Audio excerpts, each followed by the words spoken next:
De Londres à Kinshasa, de Kinshasa à Rio de Janeiro, de Rio de Janeiro à New York, de New York à Jérusalem, de Jérusalem à Calcutta, de Calcutta à Sydney, de Sydney à Tokyo, de Tokyo à Moscou. L'évangile de la grâce et du salut en Jésus-Christ sur Light TV. Light TV. Pour votre salut, édification, croissance spirituelle, Light TV au service de la prédication, les enseignements, l'adoration et la communion fraternelle. Le savoir, c'est le pouvoir. Et il parla de nouveau et il dit, « Je suis la lumière du monde. Celui qui me suit ne marchera pas dans les ténèbres, mais il aura la lumière de la vie. » Light TV. Alléluia, Alléluia, Alléluia,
Alléluia, TV. Et ce matin, je vais en partie reprendre quelque chose que nous avons déjà vu, mais d'une autre manière. Car il y a des choses que nous ne devons pas ignorer dans notre vie. Si aujourd'hui, l'ennemi fait des percées dans la vie de beaucoup d'enfants de Dieu, cela est dû parfois à l'ignorance.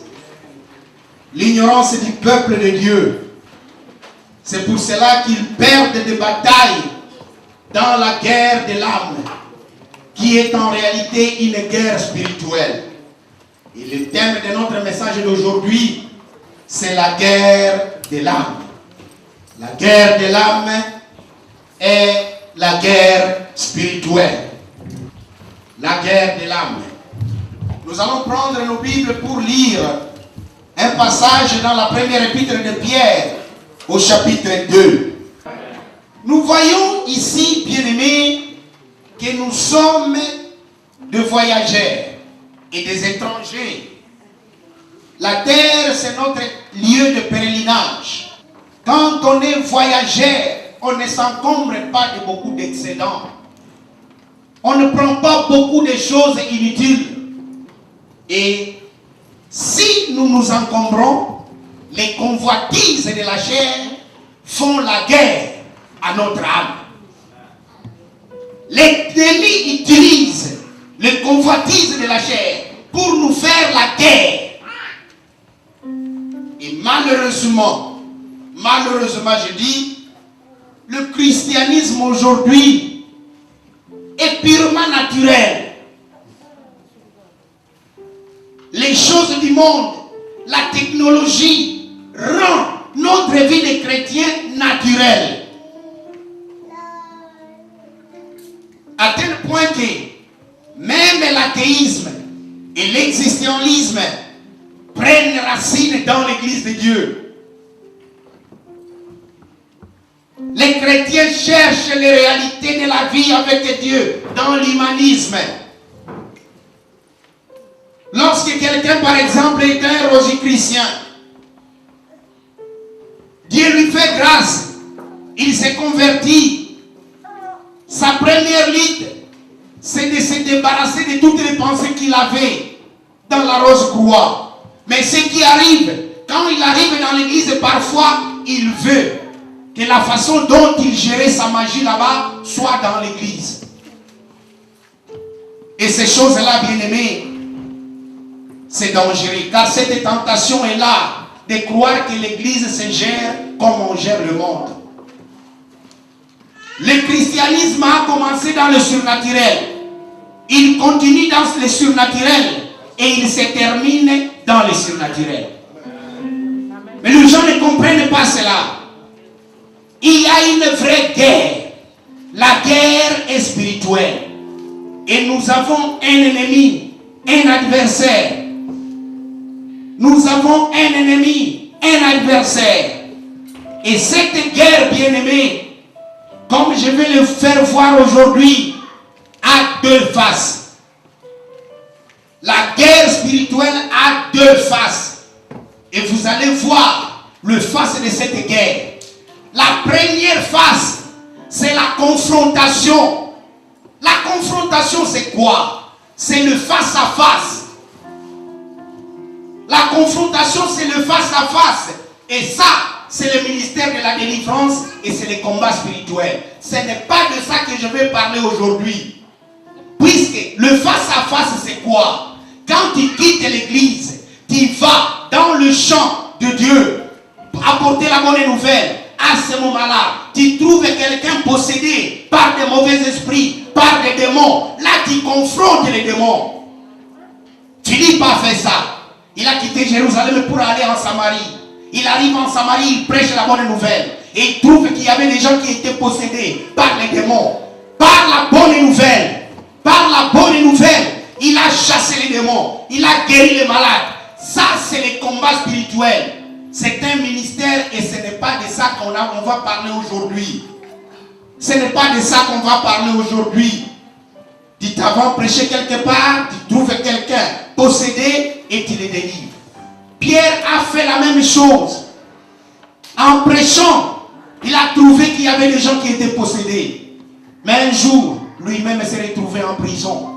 Avec la parole qu'il prêchait et avec le sang de l'agneau. Mais il était en prison.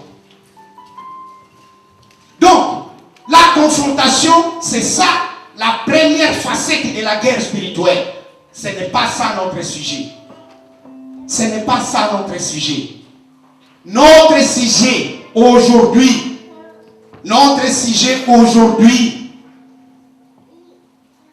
ce sont les ruses du diable.